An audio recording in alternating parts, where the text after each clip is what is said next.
start with Dr. McDermott. All right, thanks. So I'm going to tell you a little bit about how we study how people hear. So I'm talking to you now, and there's a sound wave that's traveling through the air, and it reaches your ear, and it causes your eardrum to wiggle back and forth, right? And just from the pattern of wiggles, you're able to understand what I'm saying, right? So the sense of hearing is pretty amazing and pretty powerful. It's also quite fragile. So this is kind of a depressing picture if you're hitting middle age like I am, because this is a picture that shows the onset of hearing loss with age. So this shows the average audiogram in different age groups. So the audiogram is the thing that they measure when you go to the doctor, and they play little beeps, and then you press the button when you can hear them. So it's measuring your detection thresholds as a function of frequency. Okay, so the x-axis here is frequency, and then the y-axis here is the detection threshold. And this is expressed relative to somebody that is considered to have normal hearing. So if you're 0, you're normal, all right? And then the different lines correspond to different age groups. So you can see that people in their 20s and 30s, you know, life is pretty good then. I remember that.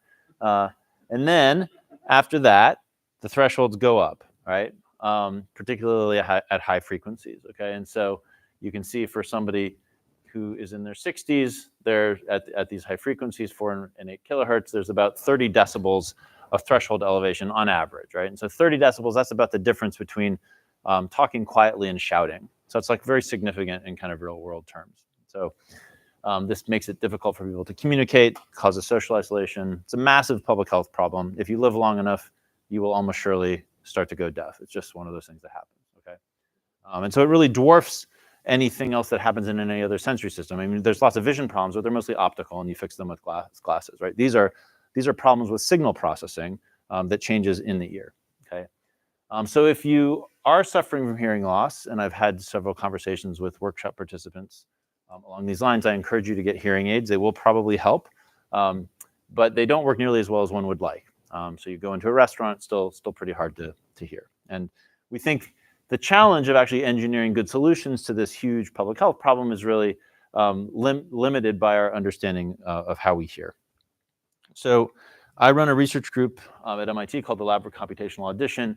We work at the intersection of psychology and neuroscience and engineering, and really our main long-term goal is to build good predictive models of human hearing. What I mean by that is that we would like our science to culminate in a computer program that takes sounds as inputs and that can make all the kinds of judgments that a person could make about those sounds. And we think that if we're successful in that goal, it will enable us to do lots of interesting things, scientific and applied, and in particular, we think it will transform our ability to make people hear better.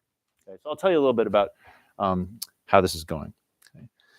So from where I sit, the peripheral auditory system, so all the stuff in this picture is pretty well characterized. So sound enters your outer ear, travels down the ear canal, your eardrum vibrates back and forth. Those vibrations are transmitted via these 3 small bones. These are the smallest bones in your body. And they enter the cochlea, this thing that looks like a snail. So that's the organ that does the transduction in hearing, that turns the mechanical vibrations of sound into electrical signals that are carried to your brain via the auditory nerve. So people have been working on this for many, many decades. It's been a very successful research program, and it has culminated in what are now very standard models of this stage of the system. Okay? And so there's a whole bunch of different variants of this that many people in the field work with. The details of this don't really matter. But we really understand this stage of the system in the sense that this is a computer program that can take sound as inputs and that generates very accurate and well-validated predictions for the responses in your auditory nerve. Okay. All right, and we often will depict the output of models like this with pictures, images, where conventionally time will be on the x-axis and the cochlear channel plotted in terms of frequency will be on the y-axis. And then the gray level here will be the firing rate at, in a particular auditory nerve fiber at a particular moment in time. Okay, so it looks a little bit like a spectrogram. All right, so most of the time in our group, we're thinking about what happens downstream, okay? So the question is, how should we go about building models of the central auditory system, right? So those models of the peripheral auditory system, those were kind of constructed using the methods of kind of normal science, right? So people did experiments, they thought about what the experiments meant, they wrote something down that turned that into a model. The model made predictions. They compared that to data. That motivated new experiments. They refined the model, and so on and so forth, right? This virtuous cycle of experiments and theory and modeling, okay? And for a variety of reasons, I think that that research program is unlikely to be successful in terms of getting us the models that we want of the central auditory system, okay? And so I've been very interested in the fact that there are some other things that we could potentially leverage. One is the fact that the sounds that we evolve and develop to hear are created in the world, and the world is a lawful place, and the consequence of that is that the sounds that we have to hear are this tiny, tiny subset of the space of all possible sounds, right? Okay, so that's got to shape the system in some very significant way. And we also know something about what we do with our auditory system, right? We use our auditory system to perform behaviors. And so the hypothesis that we'll consider is that the auditory system is pretty well optimized for the kinds of things that we have to do on a daily basis via some combination of evolution and development, such that it might be very highly constrained by the demands of having to represent and do things with real-world sounds and to perform tasks, and maybe also the nature of the cochlear input. Okay, and so this, of course, raises the possibility that you could attempt to build models of the auditory system just by applying machine learning to these same kinds of problems that we think are really important for human audition. Okay? And so obviously this is now very approachable because neural nets work really well on lots of things. And so the approach that we typically take is to hardwire a model of the cochlea to be faithful to what we know from biology on the grounds that we kind of understand that stage of the system pretty well, so we can just kind of put that in there. And then we optimize everything else with neural networks. So the general approach that we've taken is based on the logic that the task and the training data are really critical constraints. We work hard to try to make the task as ecologically valid as possible. We often use simulators to get enough labeled data. All right? And we iterate on these tasks. And we started out with tasks that were just okay, and they've kind of gotten better and better. And it turns out that this general approach works really well in the sense that the models that you get from this are able to predict human behavior way better than anything that we had before across many, many domains. Okay? And so I'll tell you a little bit about how that has gone, and then tell you about how we hope to use these kinds of models to hopefully help people. Okay. So one of the first problems that we worked on in this domain was speech recognition, and partially this was because this was a domain where when we started on this, there was already a lot of labeled data that we could take advantage of. So we generated these big training data sets by taking excerpts of speech, superimposing it on sources of background noise. In this particular example, these are environmental soundtracks from YouTube. So this is like a 2-second excerpt of speech. The task is to say what was the word that happened at the midpoint. So it sounds like this. Gross domestic product grew 1. The answer would be domestic, and it's on top of like some train station noise. Okay. So you can generate millions of clips like this and train a system up to actually solve this recognition task. So the methods that we use to build these models are now like really pretty old school. We train them in very standard ways. There's usually some optimization of the model architectural hyperparameters. These are typically like pretty small scale convolutional neural networks. Those actually turn out to work really well on audio problems. Convolution actually in frequencies turns out to be a pretty useful constraint. And we have so far mostly been working in domains where the sounds are pretty short. So the perceptual effects are kind of local in time. So we're talking about a couple seconds of audio. And we think of these as like models of the auditory moment, if you will. All right. So we're neglecting things like the directionality of time, effects of memory that are going to be very important in other domains. And we're starting to make advances in those directions, but there's been a lot of things to do in this space. Okay. And there's sort of a long line of fantastic students that have kind of built up this modeling enterprise, including some of the folks listed here. All right, so just to give you a flavor of the sort of finding that emerges from this kind of research program, what I'm going to show you here is a comparison of one of these models and human listeners for the task of recognizing speech in noise. And this is across a very large set of natural noise sources that are not in the training data. Okay, so you train the model up on this huge set of speech, huge set of noises. There's a whole bunch of environmental noises, things like the sound of a bathroom sink or applause or an airplane cabin. And we superimpose speech on that, and then you can measure how well a human can recognize speech in each of those types of noise. And this was work by Mark Sadler, who's a recent graduate from our lab. And so this is a graph that is plotting human speech recognition on the x-axis and the model speech recognition on the y-axis. Each dot is a type of noise. And so you can see that there's like this type of noise that's really pretty easy for a human. and then this type of noise, which is like pretty hard, right? 30% to 90%. So same SNR, but there's like a huge range of performance. And the point is that the model pretty much captures almost all of the explainable variance in the human judgments, which is a lot, right? And so the thing to emphasize here, and this will be true for everything that I show you, is that the model's not being fit here to match human results, right? You optimize it for the problem, and then you evaluate it, and like this kind of emerges. And so the way that we typically think about this is that this is a task for which humans are relatively well optimized, and we've now optimized this machine system for the same kind of task, and they're sort of approaching the limits of about as well as you can do on this problem. You may notice that a lot of these points are a bit above the diagonal, and we think that's mostly because the model is a little bit better at saying which word is in the middle of the clip. It gets pretty good at that, and humans don't have that much practice at that. Josh, just to clarify, each dot is a different type of noise, and then you average over all of your many speech utterances, yeah. And so then you change the noise, and you have another dot, and so on. And you have bigger error bars for humans because you have fewer humans than runs of your. So that's right. Okay. And so we now have like lots of results that are of this flavor, but this is just an example of the kind of thing that sort of falls out of this sort of thing.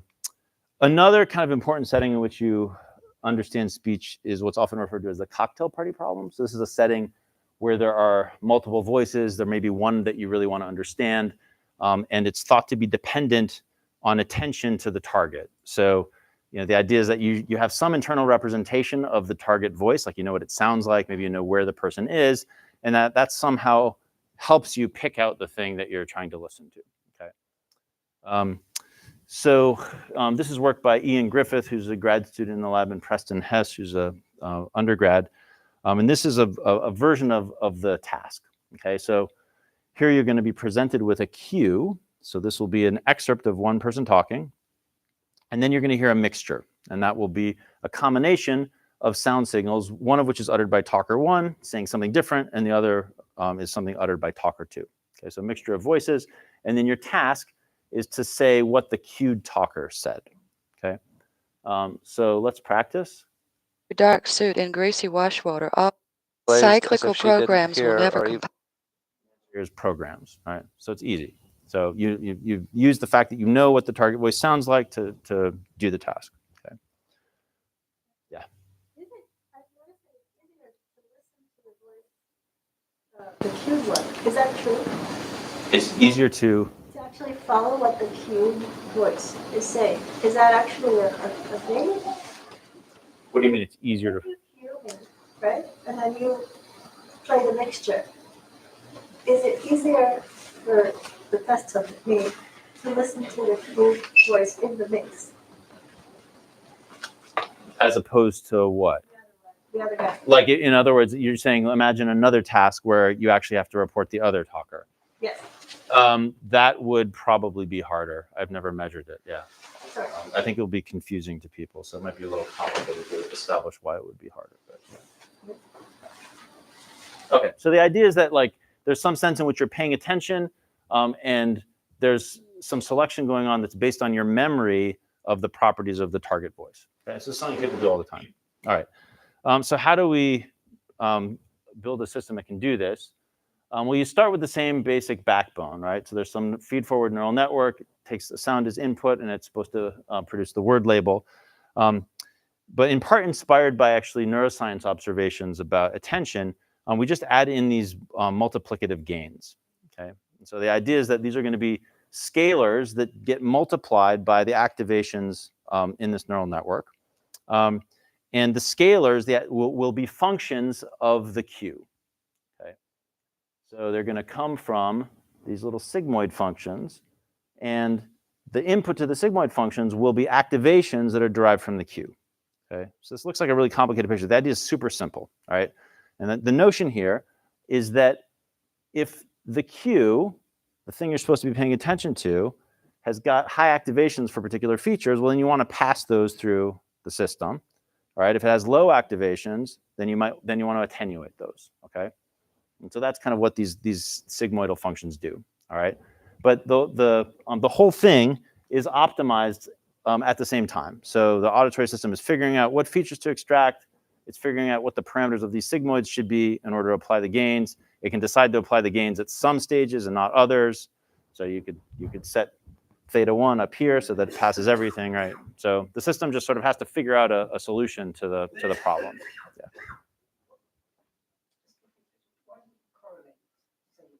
Memory of the king with the right-hand side. Is that what you're doing, or what? I mean,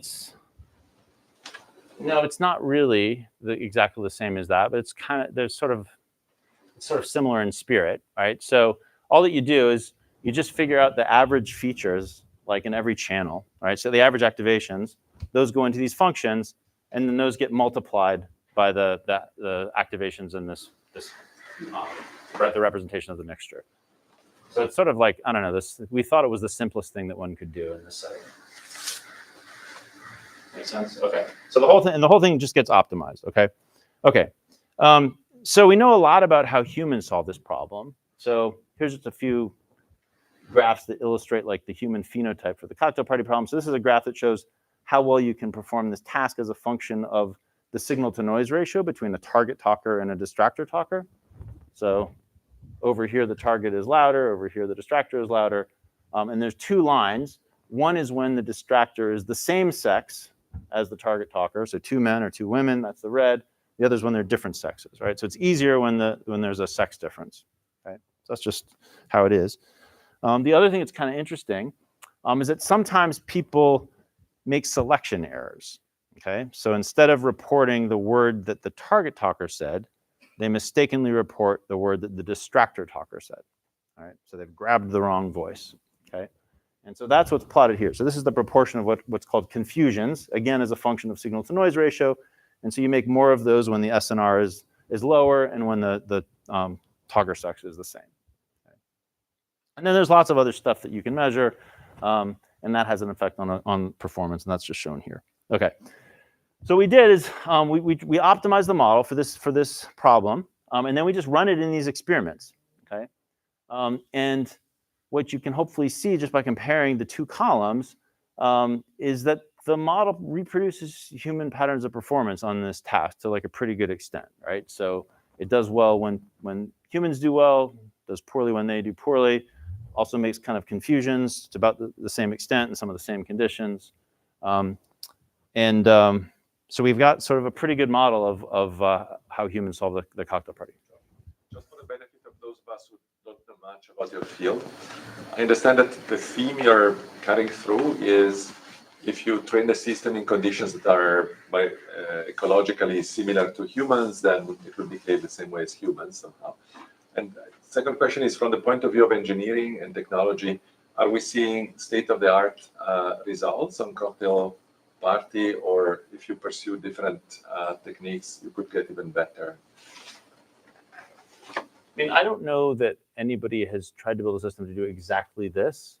You know, part of it is like the problems that we're solving here are sort of human-centric problems.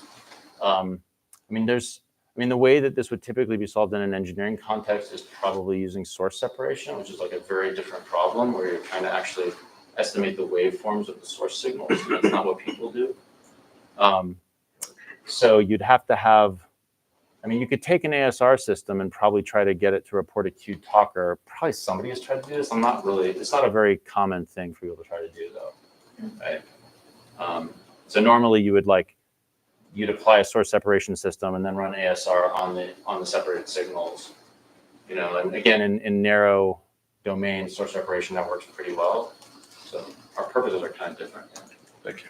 So my question is about the ecological validity of this problem, in the sense that, I mean, a lot of research in computer vision in the last several years has been, I mean, Andrew Zesselman's work is one of those, Christian Grauman, Andrew Owens, and so on, have got at the issue that when you consider people are, when you have visual data as well, then the problem is easier.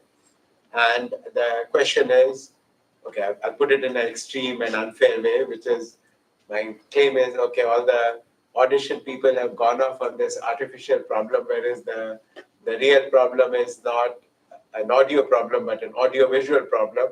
And B-Vision people have a lot to offer you to help you solve that problem. Yeah, I think the audiovisual version of this problem is interesting. I mean, I was talking with Andrew. I mean, we've been attempting to make some inroads there, and that, I mean, that's definitely part of it, right? I mean, you definitely look at lips to some extent, but I mean, you can definitely do this, right? So there'll be some contribution from vision, but it's So not the. is there a lot of, I mean, like there's the McCurk effect and so forth, right? So my question is, in the setting of the cocktail party problem, is there a lot of sort of perceptual studies which sort of establish the relative role of vision versus audition? I mean, both. There's definitely some. I mean, in the conditions where it's hard, where it's hard, like low SNR, it'll help you some. I mean, with people with hearing impairment, they rely on it a lot. So we know something about that, and it's definitely going to be part of the story. It's just this seems like a good place to start, you know. So. Okay. So just really quickly here, because there's been a lot of talk about interpretability and, you know, what the benefit is of building these models that you don't understand. This is just one attempt to actually understand what was happening in this model in a certain sense. So because the model can choose to apply attention anywhere it wants. And this is an analysis of where attentional selection is actually happening. So what's being plotted here, this is a correlation between the representation of the mixture and the representation of the target under conditions of attentional selection acting on the mixture, right? So you get cued to the target, you have the representation of the mixture, and this is the correlation between those two things in different stages of the model. This is the teal here is the exact same thing, but between the mixture and the distractor, okay? And so the prediction here is that if attention is really operating on the mixture to select out the target, then the correlation between the representation of the mixture and the representation of the target should be higher than the same correlation applied to the distractor, okay? And that's what happens, but you can see it really only happens in kind of the later stages of this model. So early in the model, there's really no evidence here that attentional selection is actually happening. So I don't know how many people ever remember the debates about early versus late selection. It's like a huge thing in psychology for a long time. So this is late selection. So the model's doing late selections. That's one solution to the problem at any rate, okay? So it gives you a hypothesis, I guess, about how to expect this might happen in the brain. Okay. So another problem we've been working on a lot is sound localization. So we've talked a little bit about this earlier in the week. The classical story is that there are these three main types of cues. Two of them have to do with the fact that you have two ears. There's also these spectral cues that you get from the wrinkles in your ears that filter sound differently depending on where it's coming from. But real world environments, they have noise, they have reflections. Reflections are a real pain if you're trying to localize sounds because they come from the wrong direction, right? So it's been a hard problem. We've never had models that can actually localize sounds. So we've built some of them. This is work that was led by Andrew Fransel, who's a grad student with us. And he trained this model in a virtual environment. So using a simulator to generate binaural audio that would enter the ears of a person, like at this particular location in this room, there was a sound source here that they were trying to localize and some noise sources, okay? So you can build up a training data set with like lots of simulated rooms, lots of sound sources, lots of locations. You know the labels because you specified them, right? And you see, so there's a binaural audio signal that gets passed through two models of the cochlea, and then a neural network has to estimate the location. Okay? And this turns out to work really well. So not only like the thing localizes sounds in kind of realistic environments, so you can put microphones in a mannequin ear and show that in a mannequin head and show that the thing can localize sounds pretty well. But it also reproduces like this pretty detailed phenotype of human spatial hearing. So there's a huge body of experiments. People have been studying sound localization for many, many decades, right? So lots and lots and lots of experiments. This is a bunch of graphs. You don't need to know the details. But the point is that when you run the model on the same set of experiments, you kind of reproduce like all of the kind of key features of human spatial hearing. Okay. And so one of the things that this opened up is the ability to kind of look at whether we could build models of spatial attention. So one of the things that people do when they're listening in this kind of cocktail party setting is use space. So imagine same task as before, but now the target and the distractor can be at different locations in the world. Okay. So again, binaural audio, you're not telling the model anything explicitly about space, but it learns to solve the problem. It's the exact same framework, just with stereo audio. And what's pretty cool is that the model shows these pretty clear signs of learning to use spatial attention. So this is a matrix here that plots proportion correct on this cocktail party problem task as a function of the distractor azimuth and the target azimuth. Okay, so this is like the angular position in space. So the diagonal here, this is when the target and the distractor have the same location. And so it's lighter, which means it's doing worse. Okay, as you move to separate locations, performance improves. You may wonder, well, why is the diagonal wider out here than in the middle? And that's because your spatial acuity is best at the midline. Okay, so like the focus of attention is actually narrower here than out here. Okay. Is that physics or psychophysics? Physics. Yeah. Just about the derivative of the cues. Yeah. Yeah. Okay. So we've got models of spatial attention. All right. So the long-term goal of all of this is to use these things to help people hear better. Right. So, yeah. Question.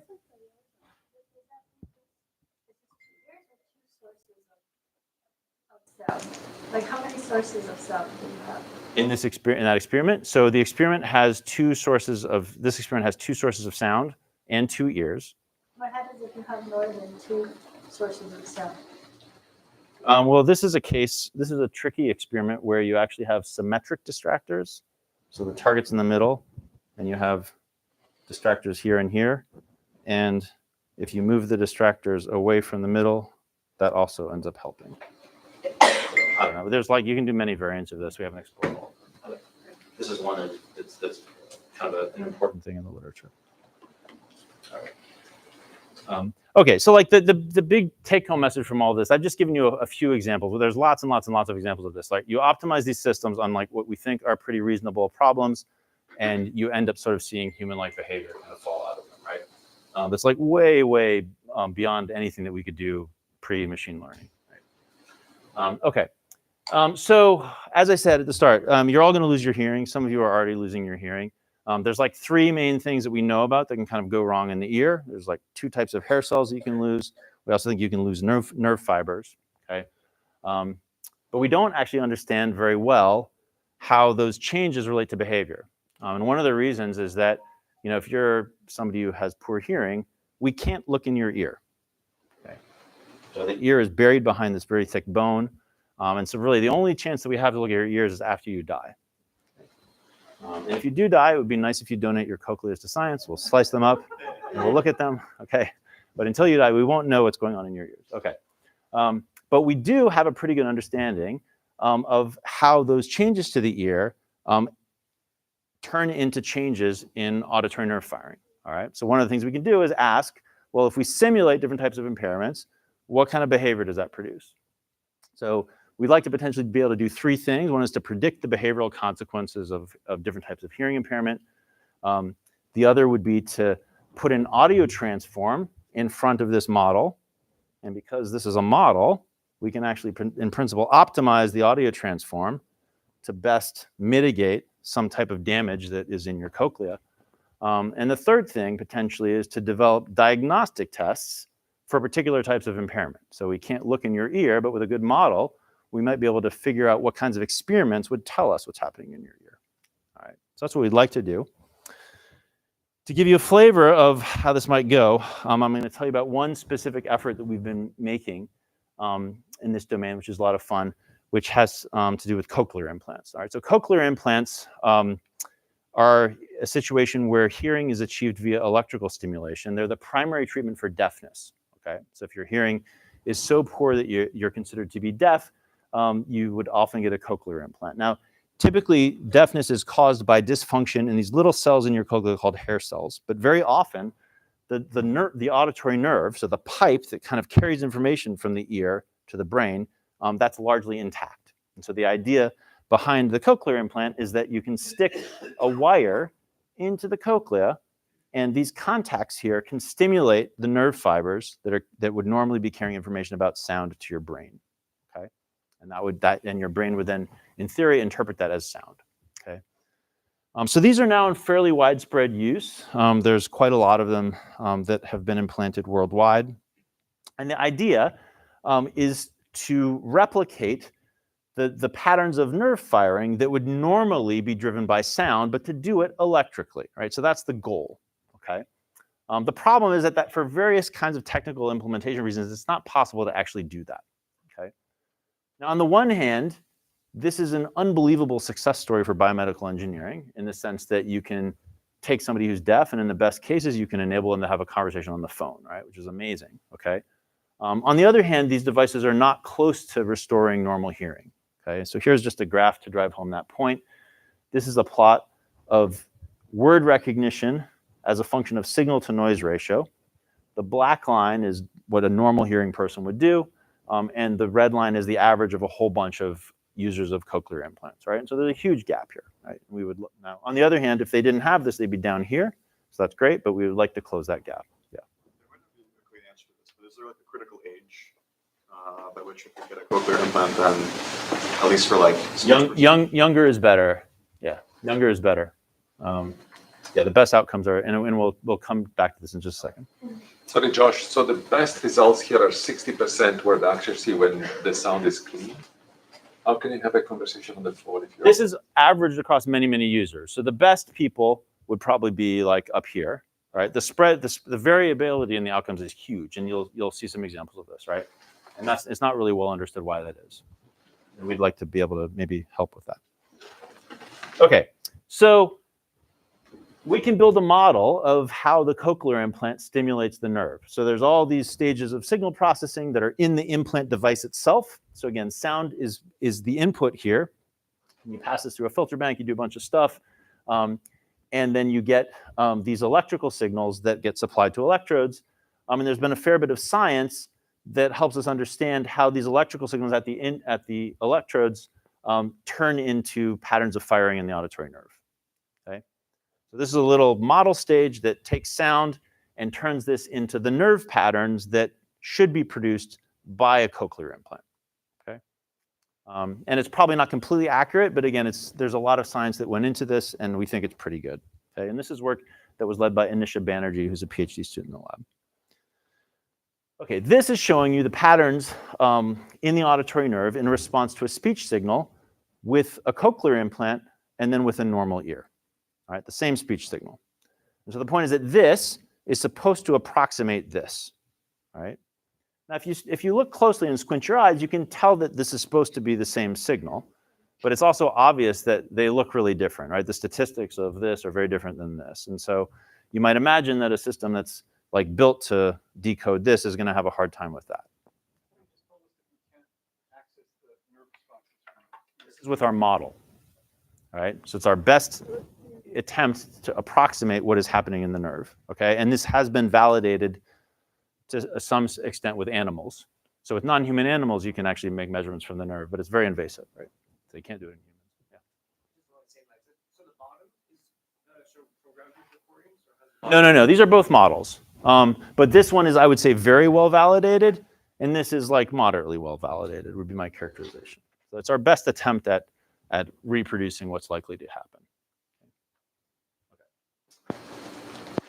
Okay, so what is it that limits the outcomes? Well, so the current thinking is that there are at least three potential factors. Like one is that the stimulation strategies that are in this thing that are turning sound into these electrical signals, that those are suboptimal, right? And that's almost surely true to some extent, okay?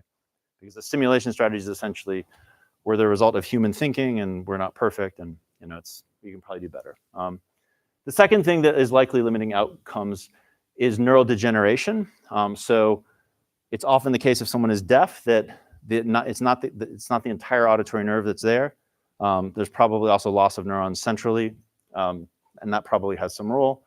And then the third possibility is that the information that you're getting from the auditory nerve is not being decoded optimally by your brain, because your brain is not used to getting that type of information. Okay. It's a small subset of what the real nerve signal is, isn't it? You have, I don't know, 16 electrodes inside, or maybe more. But that's sort of I would fold this into this, right? And some of that may be inevitable, right? So the fact that it's suboptimal doesn't necessarily mean that you could do better. But maybe simulate what's the best you can do with K electrodes or something. Yeah, well, this is what we're trying. Okay, so what we'd like to be able to do is to predict what somebody with a cochlear implant ought to be able to hear. And so one way to do that is to take the models that I was just showing you, and then just swap in the nerve patterns that would come from a cochlear implant. So imagine that you're deafened this afternoon. we implant you with a cochlear implant tonight and we turn it on, okay? Can you hear anything? Okay. All right, so what happens?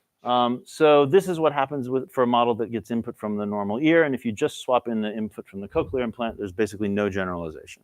Okay? So you're basically at floor. So the decoder that's been optimized from the normal ear, it just doesn't generalize. And this was a set of 3 people that we tested on exactly the same task. Right? So they're doing okay.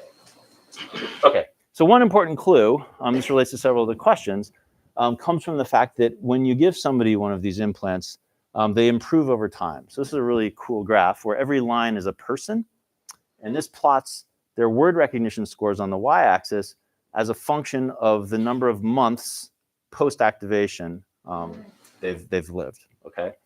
And all of these lines go up, a lot of them by like a lot, right? So people improve a lot, and the time scale over which they're improving is like pretty long, right? It's like on the order of months. Okay, so the brain is changing, right? So something about the brain is changing that is enabling people to better decode information from. And presumably this might change depending on their age. It could be maybe younger people learn faster, whatever, I don't know, or learn better. Yeah, I mean, there's confounds in that comparison. I mean, so what is known, as I said, the younger you get these things, the better, right? And the longer that you've had it, the better. And what do the colors mean on the chart? Oh, they just grouped them arbitrarily into different asymptotic performance levels. Yeah, for our purposes, that's not critical. Okay. All right. So how do we model the plasticity that's happening in the brain in this case? Well, the only thing that we know how to do is to optimize stuff, right? So we can at least ask, well, what happens if we re-optimize our neural network for the cochlear implant input? Okay. And so you might think that's going to tell you like the best case scenario, right? That's like the best you ought to be able to do, modulo the architectural constraints of the neural network. Okay, and so when you do that, you get the green curve, all right? So if you can fully re-optimize like your central decoder for this cochlear implant input, you actually do pretty well. Not quite as well as normal hearing, for some of the reasons that Shimon was alluding to, right? But really pretty well and much better than cochlear implant users. And I should also, the other thing I should say, people that are kind of close to this red curve, those are like all-star performers, right? There's a lot of people that are kind of down here, right? Okay. All right, so you do better. So this suggests that potentially we could get better outcomes if the rest of the brain could like optimally adapt itself to this new kind of input. Okay. But you might imagine, well, maybe the issue here is that you don't have plasticity throughout your entire system. We often think there's more plasticity centrally in the cortex than maybe in the midbrain, okay? So what happens if we just re-optimize some of the later stages of the model? And if you do that, you kind of get into the ballpark of what you see in human users, okay?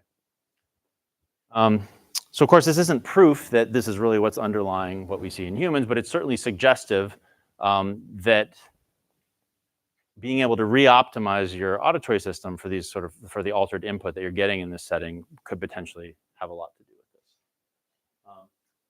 So the other factor that I mentioned that people have speculated might have a big impact on this is neural degeneration. Okay, so we can simulate that in the models as well by just getting rid of a whole bunch of the auditory nerve fibers.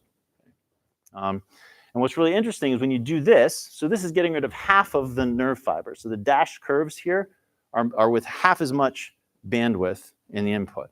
And that has some effect, but it's actually really pretty modest, right? And 50% would be kind of on par with what you would typically observe. Again, when somebody with a cochlear implant dies, you can look at what's left of the nerve, and 50% would be sort of a pretty common number. Okay.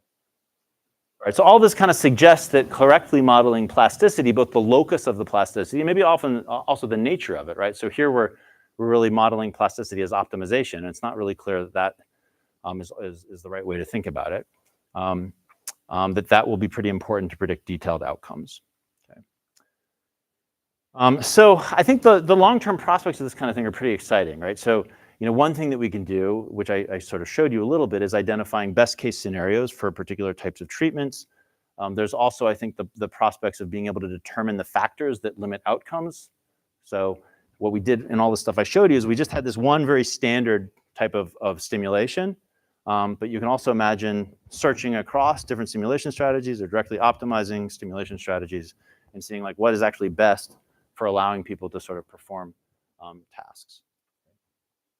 Okay, so I told you a little bit about our work building new models of human hearing via deep learning applied to audio tasks. So we now see what I think are lots of pretty compelling matches to human behavior with real-world sounds and tasks that replicate lots of classical psychophysical results. We can use these models also to get insights into the origins of behavioral traits. So a lot of the behavioral traits that we see in humans, we think are primarily a consequence of natural task demands in the sense that optimizing for the task is sufficient to really give you the behavioral trait. And then I didn't talk to you a whole lot about this, but we also often use these models to ask why questions. So what is it about like the natural environment that actually causes something that you see in perception? And so especially when you train these models in simulators, you can actually manipulate the world. So for instance, you can train an auditory system in a world that doesn't have reflections. And that turns out to change very particular aspects of behavior. So that's one of the ways in which you can get some of what you might consider understanding. So there's very exciting extensions, I think, to hearing impairment and cochlear implants. One really interesting open question is like, what's the role of neuroscience constraints, right? So right now, all of the neuroscience here is in that peripheral front end, right? So there was a lot of neuroscience that went into that, right? Everything else is machine learning and what we know about ecological acoustics, okay? Seems plausible that neuroscience is going to have a role to play, but I think we don't yet really know what that is. In particular, the nature of plasticity, I think, is going to be kind of a key component of that. So I will just again acknowledge all these great people who did some of this work. Dan walked in late, but he was part of some of the very early work that we did on this. Alex Kell, Ian Griffith, Andrew Francel, Mark Sadler, and Anisha Banerjee did a lot of the heavy lifting for what I told you about. Happy to take questions.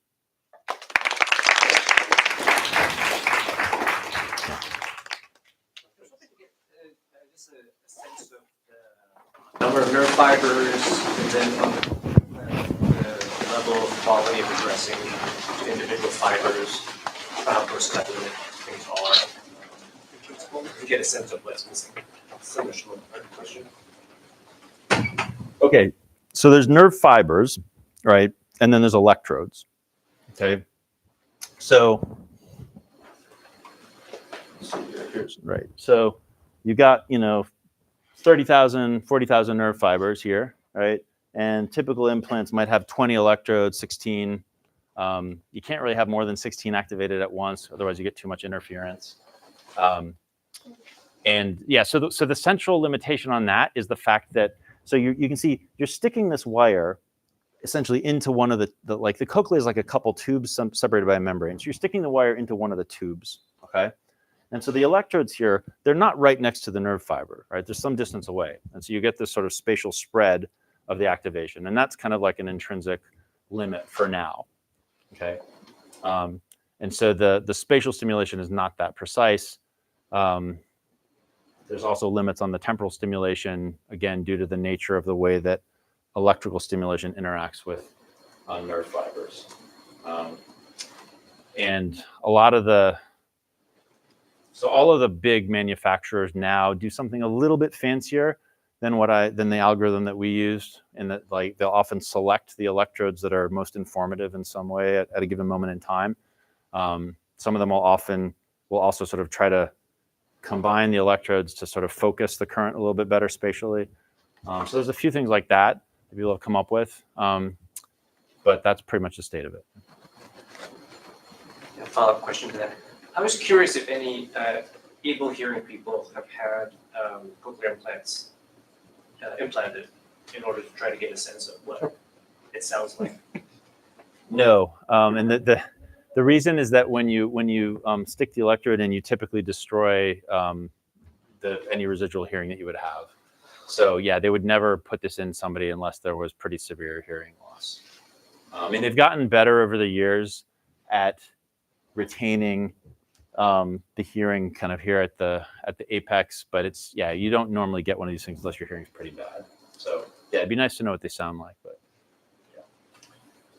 Two questions on possible improvements at the lower end and higher end. On the lower end, when you place an electrode, I guess you don't know exactly where it ends up within the cochlea. So do you also, can you optimize the kind of signal that the electronics sends into to each electrode? So that's on the inside. And then there's biology, it's not directly to this. Is there any way of changing plasticity or encouraging more plasticity in certain brain areas? Yeah, so with regard to the, wait, what was the first question? The electrode optimizing. Oh, yeah. So we actually think that we should be able to come up with some diagnostic tests that will help with that. So right now, what happens is the surgeon basically just sticks this thing in as far as he can. That's pretty much what happens. And then at some point there's too much resistance and then they stop, right? And so the electrodes just kind of end up where they are. There's default settings for, the thing that I didn't say, okay, is that there is a frequency to place mapping along the cochlea, which you know about, right? So different frequencies are transduced in different places. And so one of the kind of basic ideas of the implant is that the different electrodes will essentially get the output of different bandpass filters that are tuned to different frequencies, right? So it's an attempt to leverage that frequency mapping that's on the cochlea. And so there's a default mapping that usually these things come with, right? Which is based on where they expect on average the electrodes are gonna land. And they often just stick with that. Can you change the, I don't know, the frequency you send? Oh yeah, no, you can definitely do that. It's like most clinicians don't mess around with that, but yeah, so we've done some experiments to try to look at like how sensitively things depend on whether there's mismatch, and it matters a bit. And so we think we could probably come up with a way to help people set that. So the second question, what was the second question? Any drugs or any? Oh yeah. So yeah, like I think this is going to be super important, and I think there will be things that you can take that will reopen like effectively critical periods in like different parts of your brain, and that's going to be a huge part of therapeutics. That's just my guess, because it's clearly like one of the limiting factors here, is my sense. Yeah, right now we don't have anything that is very that's very fine grained. Some people think Prozac actually does that. Psychedelics. Yeah, but yeah, that's I think an interesting thing for the future. Okay. Let's do one more question, and if you can get set up while we do that. Is there similar effort or progress on just the other way of improving hearing with the conventional hearing aid without a cochlear implant, modeling, hair loss, whatever, degradations, improving for that? Yeah, I mean, we're working on that as well. That's not quite as far along. I mean, we made a conscious decision to start with the cochlear implant just because the effects there are huge. And so it just sort of seemed like it would be easier to tell if we were on the right track. But I think like all these issues like map exactly onto things that happen with hearing aids. They're just like not quite as pronounced. So yeah, so I think all the same approach will likely be fruitful. We'll see.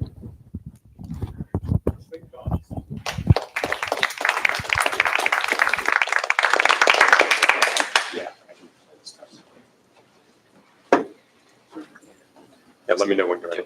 Okay. So we'll it's just on there.